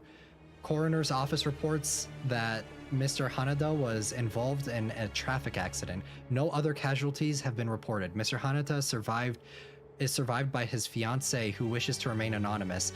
A funeral service has not yet been arranged. View image attachment. I quickly load the image attachment, and I can't believe my eyes. It's him! It's the dude! It's the hot dude! The photo is the exact same one that was sent to me through the Corpse Girls website. There can be absolutely no doubt that this is my latest victim. I've done it again. My breathing starts to quicken, my cheeks begin to grow hot. Not in the library!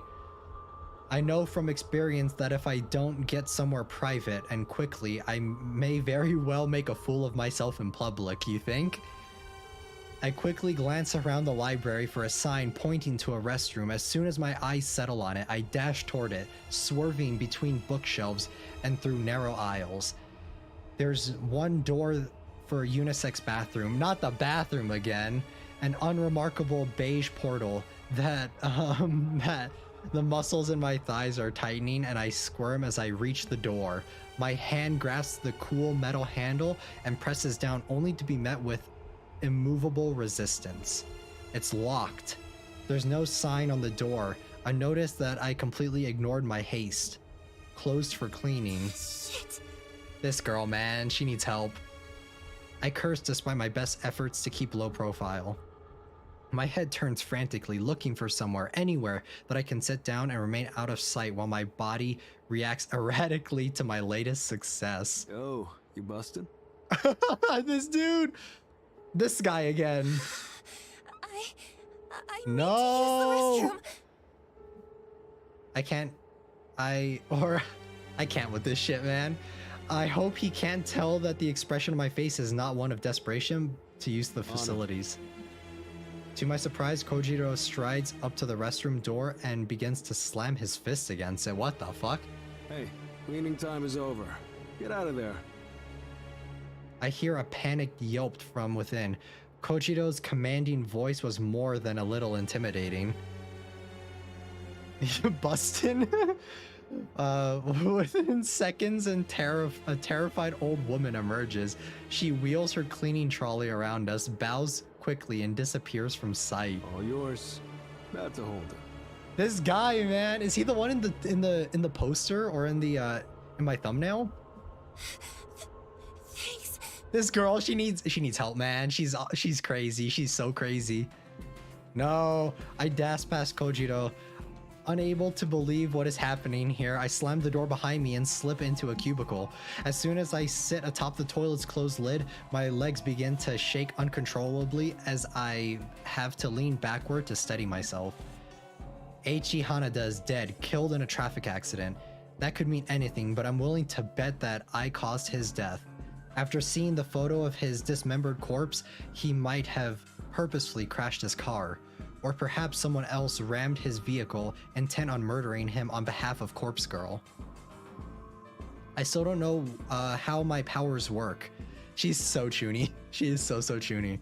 I don't know why these victims end up dead, but the cause of death ultimately doesn't matter. What matters is that Corpse Girl is victorious once more. Is it the same as the bathroom just flipped? Maybe. Actually, I think you're right. Is that the same bathroom just flipped? I think it is. My vision fogs, my knuckles clench, and with barely a fanfare, I began to cool down all of a sudden. Just like that, an overwhelming urge to explode simply flutters away. Huh? My breathing regulates, my legs solidify and rest firmly on the ground. This experience wasn't nearly as staggering as the last time. Yeah, because it's not the first time that this has happened. Maybe because I was so confident that this victim would die, my body already prepared itself for it. Have I already become desensitized to my ability to wield death itself? I won't pretend that I'm not disappointed. That exhilarating feeling I experienced the last time, the complete and utter loss of control, it was addicting. I craved experiencing it again. She is so delulu. Still, I need to remind myself of the most important thing. I fulfill requests issued to the Corpse Girl. That's 2 new victories in a row, 2 victories in a single week. As long as requests keep coming, I can achieve my goals. I can do this. Full of confidence and feeling steady once more, I exit the cubicle and leave the bathroom. Strange man, Kojiro. Strange man. Kojiro is waiting for me at the end of an aisle. You good? Yeah. Hey, thanks for... You know, I really needed the bathroom. This is such an awkward conversation. Of course. Been there. Gotta go when you gotta go. Look what I found. Kojiro holds up a book with a plain black cover. Will Sinclair's latest. Dazed by the Dead. It's a ripper. This guy's phrases are so funny. It's a ripper. What's that one about? Falling in love with the dead. Read it already last year. Time for another go. He's so weird. This guy's so weird, but oddly charming. Oh, here. Strange Flower by Nobel Sinclair. Kojiro hands another book to me. This one with a brown cover. An illustration on the front depicts a field of flowers. Is this dude even wearing a shirt underneath? Just a jacket? Yeah, I don't know. What's this? Sinclair's first ever published work. Strange Flower. He's a strange flower, if you ask me. This is the one where he puts corpses in suits, treats them to meals at fancy restaurants. Interesting. Loaned it out under my name. He'd take it. Return it before the due date. Can't risk getting fined. Wow, he has really risen it up with Noriko. Oh, well, thank you. I'll be sure to read it. Sure. Send me your thoughts on noise. Wow. Oh yeah, that's right. We have his noise now. Right. Be seeing you. A brief wave of his hand and he disappears behind the closest shelves.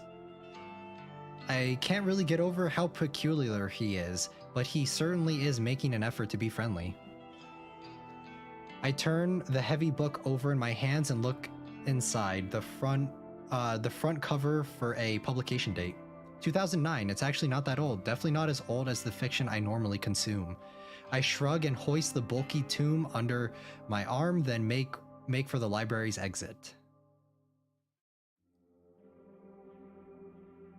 I feel uncommonly hungry on my way home, so much so that I decide to stop at a restaurant and get some dinner. I wonder if killing stirs my appetite.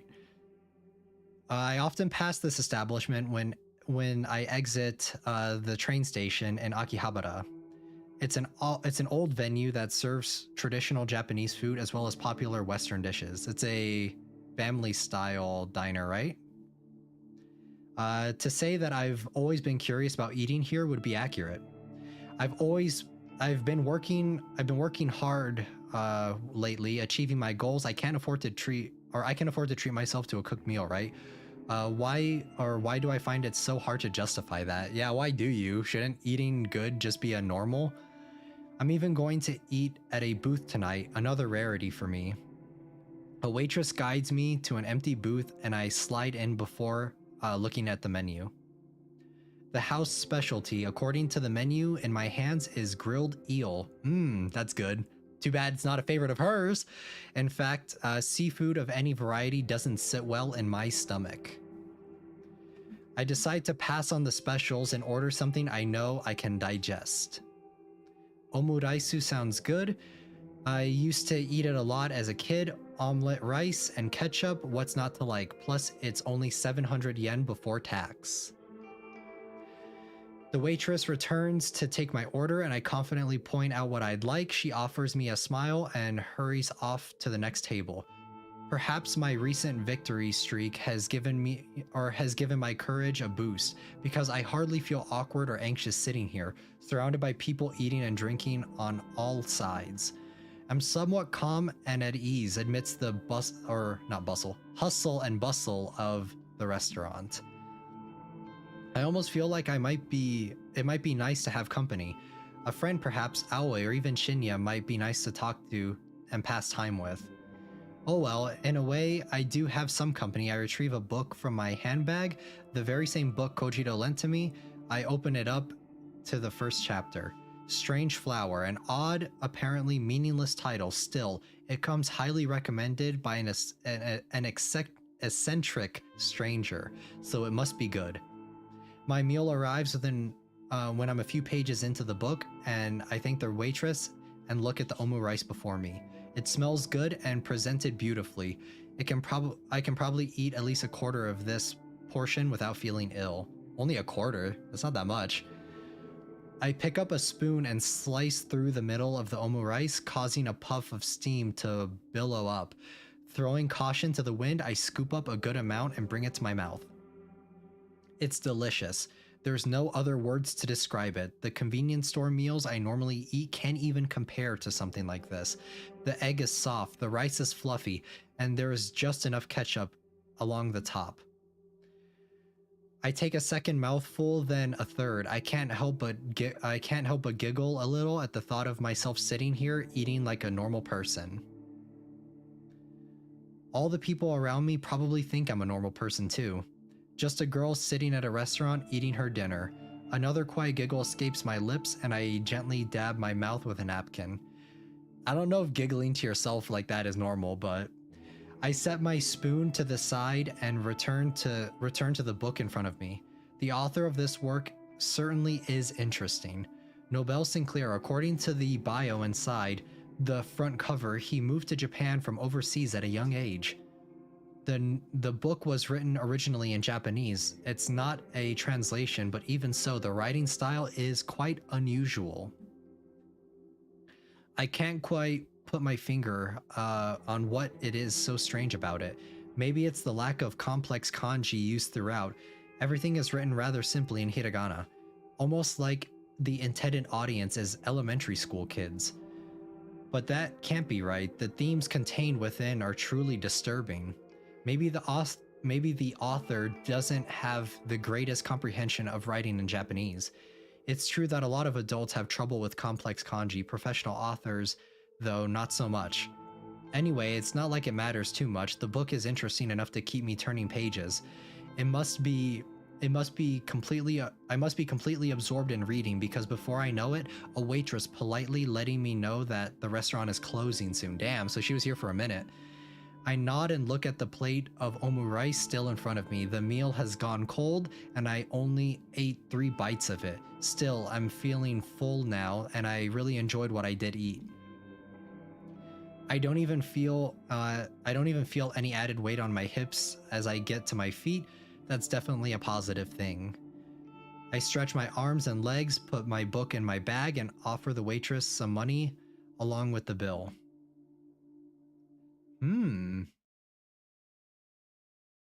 Interesting. A blast of frigid night air nearly sweeps me off my feet when I step out of the restaurant. If I had known that the weather was going to take a turn for the worse, I would have brought my scarf and jacket. It's the end of spring, so unpredictable cold weather is pretty rare.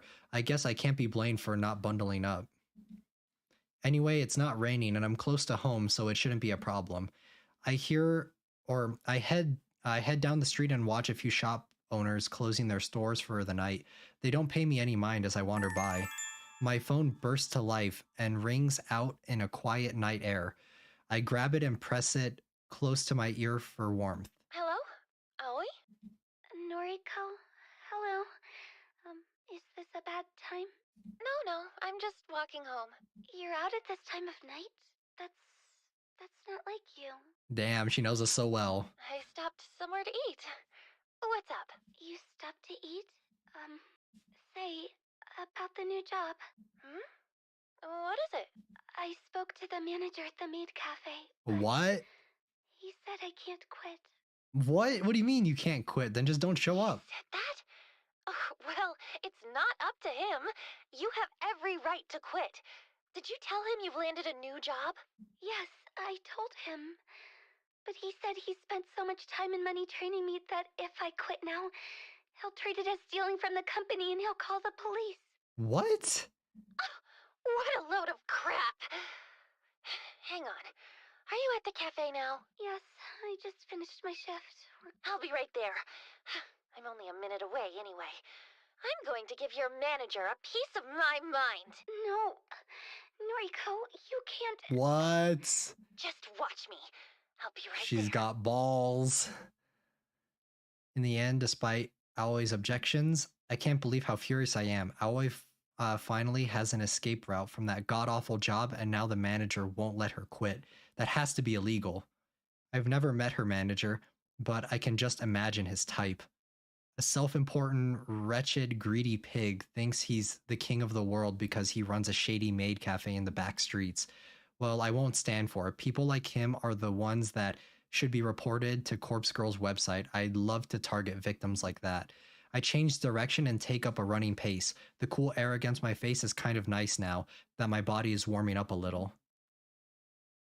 Thankfully, there is hardly anyone around this time of night, so I don't feel particularly embarrassed about running in public.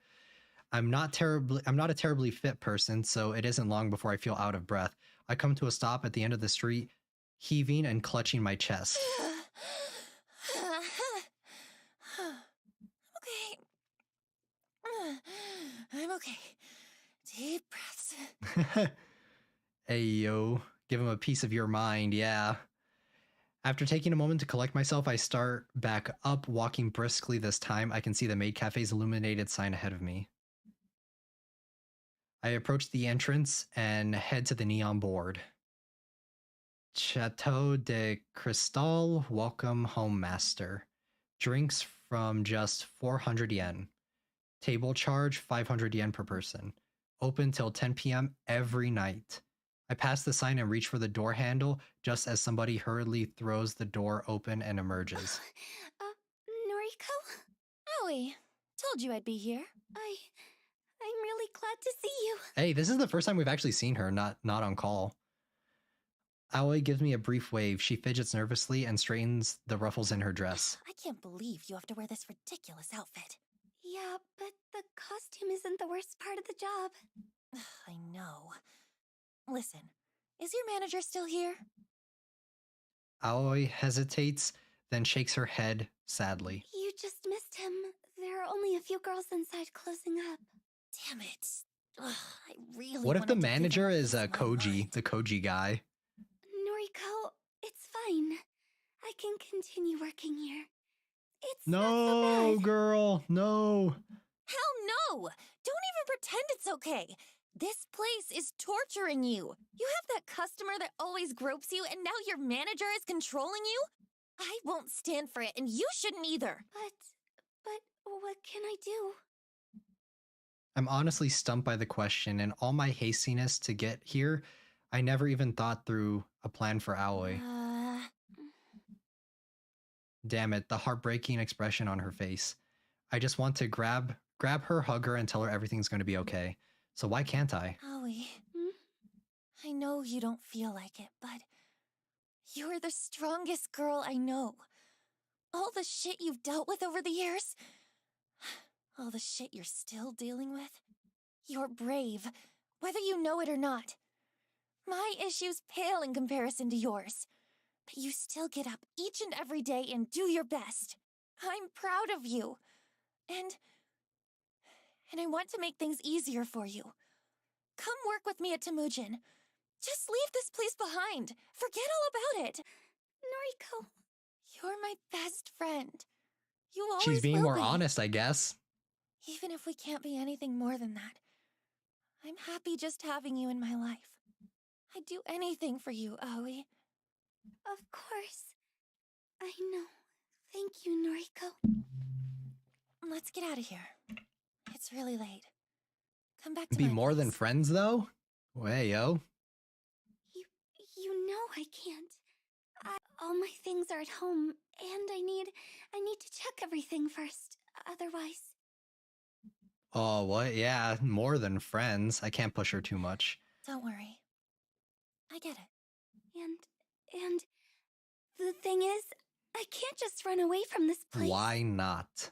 That stalking customer. He knows where I live, and, well, if I stop showing up to work, he said he'll visit me at home. Then call the police. Why don't we go to the police? I can't do that! Why not? Without warning, Aoi bursts into tears just as rain begins to spill from the clouds. I can't get him in trouble. I just can't. What is wrong with her? Aoi, what? He's... family. What? A gust of wind blows down the narrow street, causing my hair to whip wildly in my face. I brush it out of my eyes and mouth, only to see Aoi standing still, her head down. Stalker. He's... family? What is happening? I could never bring myself to tell you. But surely you must have wondered why I've put up with it for so long. I don't know what to say. I'm stunned. You're putting up with it because you don't... Ew, want what the... anyone yeah, else. what the fuck? Hey, yo. Yes. If he goes to prison, the rest of my family will disown me. Huh? What? I truly have no one. You have me. You know what I mean. I'm just going to go home for thanks for coming out to see me. Ah, yikes. Aoi. She doesn't hear me breathe her name as she disappears into the darkness. The poor girl. There has to be something I can do. Oh shit, we have to make a choice now. Go after her. I can't let her go. I can't let her just walk away, as sad, as helpless as she is. My legs lurch forward of their own volition, propelling my body through the rain-soaked street. Aoi! Aoi, come back! My shout echoes in the night, my weightless words falling through the air like the very rain that patters against my face. Aoi's silhouette is just out of reach. If only my weak body could pick up its pace, I might be able to reach her before she fades away. Stop! Her unexpected command fulfills its purpose. I halt, my shoes skidding along the wet ground. Always closer than I expected her to be. Perhaps due to some trick of the light and rain, she simply seemed farther away to my tired eyes. Aoi, please. Let me help you. There's nothing to be done. Why can't you take a hint? You just never give up, do you? What is going on? Just want to smother me. You don't trust me to handle things on my own. Because didn't she ask for help? She literally asked for help. That's not it. I just care for you. I know that. You think you haven't made that clear in the past? Really, have I ever seen Aoi this angry? Well, damn, girl. Okay, fine. Bye. She's well past the point of being simply upset now. She's truly furious. If I overstepped the boundary... You're not my guardian angel, or my savior, or whatever. This is my life, Noriko. It's not your sick fantasy, where you swoop in and act like my knight in shining armor. I mean, but she did ask for help. She asked for the job. Aoi. Shut up! Just shut up! You always take it one step too far. Just leave me alone. Okay, bye. I can't get another word in before she vanishes into the night. Shigenso, yeah. I reach out a hand out into the darkness, like some foolish attempt to stop her, but I know it's pointless.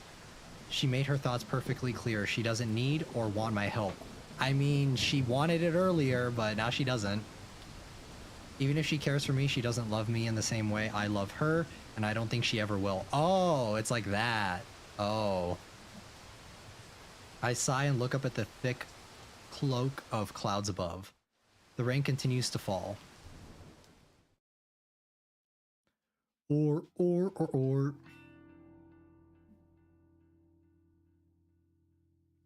Today drags on and on. Since I don't work weekends, I never really know what to do with myself during my free time. The library yesterday was nice, but I don't want to hang out there again today. So far, I've spent the day simply reading at home and brewing the occasional cup of tea to stave off my hunger. I keep checking my phone, but Aoi hasn't replied to any of my texts. Even when I call, she lets it go to voicemail. I don't even have any new requests to attend to. I was hoping I would get at least one this week to help occupy my time. To take a break from reading Strange Flower, I decide to browse through noise and see what's happening in my social circle. Though I'm not close to any of the people I'm connected to, save for Aoi, reading through their posts always lifts my mood. Rather annoyingly, the first post I come across is from Tomoe. Tomomo 9 minutes ago. Bitches be trippin' if they gonna steal my man. We thick as thieves. What? He getting lucky tonight. XX. What the hell? The garbled post is accompanied by a photo of her and Shinya getting cozy together. Shinya looks more than a little nervous. I would be willing to bet that Tomoe is the first girl he's ever snuggled like this.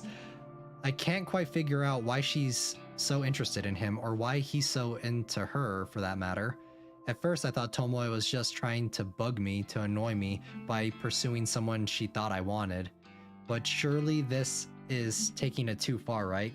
Haven't I made it clear that I just don't care? As for Shinya, maybe that boy really is into the blow-up doll look. I guess I understand him less than I originally thought. I noticed that I've been frowning while looking at Tomoe's post, so I decided to slam my finger down on the thumbs down button. That's an option. The little text box below the post now reads, Noriko Kurosawa, dislike this! My frown breaks and I smirk. It feels somewhat satisfying to publicly dislike Tomoe's posts. I can imagine Tomoe's face going tomato red when she reads the notification. With a little giggle, I scroll past the post and keep browsing my feed. As expected, it doesn't take too long to find a post from Shinya himself. It's out of character for him, but he's actually not posting about criminal cases and detective work for once. Shinya with a capital S, Fujikawa, 13 hours ago. I never believed in love until I met her. Oh, he's one of those dudes. She swept me off my feet and showed me how to become a better man. She makes me want to be the best person I can be. My heart goes out to my darling Tomoe. 2 days together and counting. What the fuck? 2 days? I look forward to every day because of you. Thank you. I involuntarily gag and continue scrolling. Nothing else in my newsfeed really compares to those last posts. My sister wrote something about her sucky job. A few coworkers posted about how grief-stricken they were about Akane Tsurumaki passing away unexpectedly. Is that? I think that's the sister from the prologue. Akane Tsurumaki, followed by Eiichi Hanada, and long before them both, Ruri Hatano, the one who started it all. 3 strangers, 3 people dead, all because of Corpse Girl. People wanted them dead, and because of that, I also wanted them dead. I won't forget their names when Corpse Girl rises above the muck and filth in this world and becomes truly famous. I'll share a toast to their memories. Until then, I need to trudge forward. I need new targets, new victims to launch Corpse Girl's name into the stars. If Corpse Girl's website becomes more and more, or becomes more than an urban legend, more than a rumor whispered in the shadows, then no, I need to take it slow. I can't get too far ahead of myself. I still need to put in a lot of work before I can attain my goal. But the only way I can move forward is if more requests come through the website. There has to be a way to promote this site. Flashy advertising is out of the question. I don't want the site to look like a gimmick people can visit simply to pass time. I need word of mouth, testimonials. So far, the site has claimed 3 victims. I need the original requesters to spread the word about how effective the website really is. Yes, that would be perfect, but I obviously can't get in touch with them now. They remain anonymous when they request a death. No one would willingly put in their contact details when doing something so shady anyway. I sigh and scratch my head thinking about it like this won't do me any good. Maybe I should come back to do it later. I reach for my laptop sitting on the couch next to me. Maybe I'll take just one more look for new requests. You never know, right? I log into the administration panel of Corpse Girl's website and check for notifications. 1 new request. Request details. Today, 3:31 local time. Victim's phone. Downloading image attachment. Wait, 3:31? This was submitted just a few minutes ago. What are the chances I would check the incoming request so soon after receiving a new one? My heart begins to race. The attached photo downloads to my computer. I'm excited, but the prospects of working on a new request for the rest... I'm excited about the prospect of working on a new request for the rest of the evening. Who will be the poor sucker to succumb to Corpse Girl's whims? Will another beautiful corpse be left in my wake? Oh, wait! My heart skips a beat, and my hand instantly turns cold. What the hell? A photo of myself appears on the screen. It's the very same image used for my company ID tag. I'm not smiling in the photo, or in real life. Is this some kind of joke? Somebody has requested my death. Somebody has requested my death. Somebody wants me dead? Okay, is it Aoi? Oh no. Oh no, she's Yumeko. She's acting like Yumeko from Kakegurui. I can't believe it! It finally happened!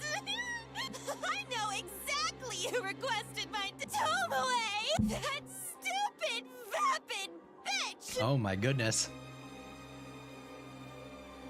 What if it wasn't Tomoe? What if it was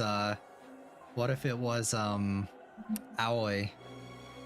Tomoe Watanabe, the person who hates me more than I hate myself. Of course, she is the one who uploaded my photo. Of course, she wants Corpse Girl to take care of me.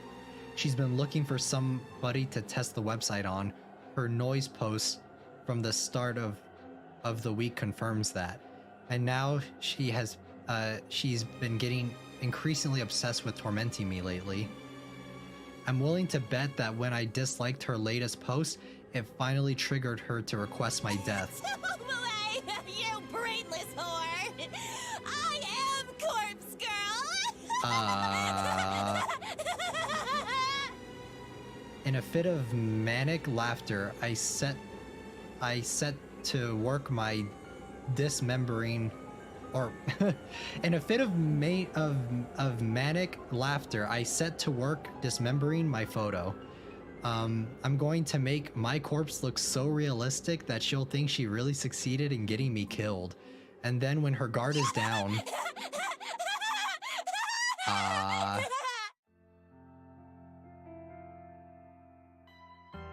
Monday. No sign of Sato yet?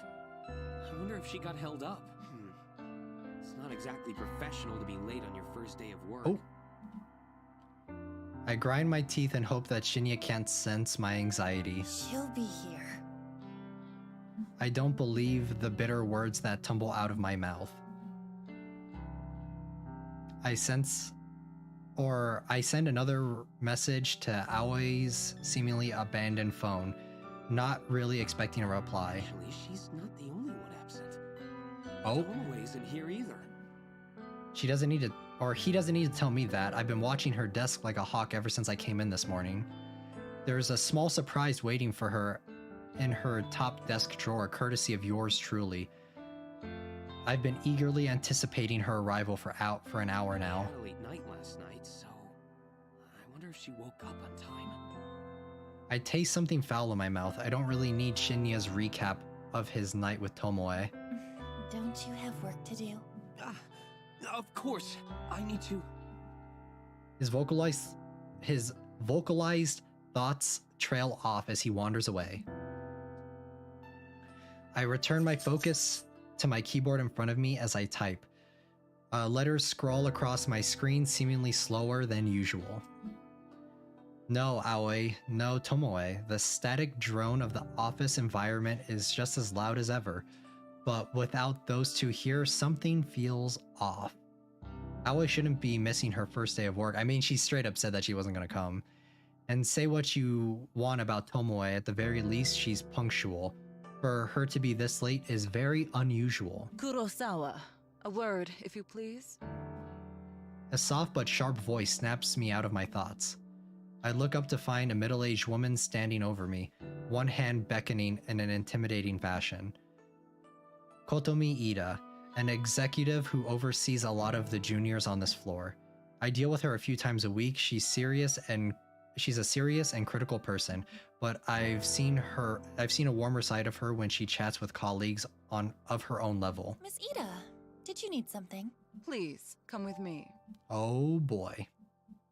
She leads me to one of the glass screen cubicles that line one of the office, that line one wall of the office, special spaces reserved for meetings and temporary Take a workstations. seat.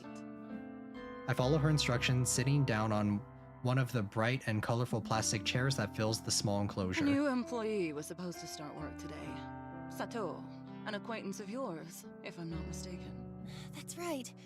I've been trying to get in contact with her. I see. You understand that it doesn't reflect well on Sato's character if she can't arrive on time for her first day of work, correct? Yes, I understand. Believe me, it is very out of the ordinary for her to do something like this. I'm sure. Fujikawa recommended Sato for the job based on your... Oh no, are we gonna get shit for it now? You need to be aware that since Fujikawa holds rank over you, he is the one who will be reprimanded for hiring an unsuitable... Oh no. Now, I wouldn't go so far as to say that he will be punished. Rather, his recommendations will be denied for the foreseeable future. And any attempt he makes to climb the ladder, so to speak, will be That is so vehemently fucked. refused That by is the so other fucked. executives. Isn't that a bit extreme? All of that because of one temp employee that didn't show up for work? That's the way these things go. I've seen it dozens of times. All right, we are about 2 hours into stream, so I will end this part here for today. Save here.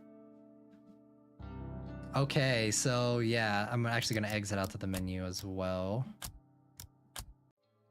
Okay, so that is gonna be it for this stream. The story is picking up. I think I will be playing another part of this next week. We'll have to wait and see.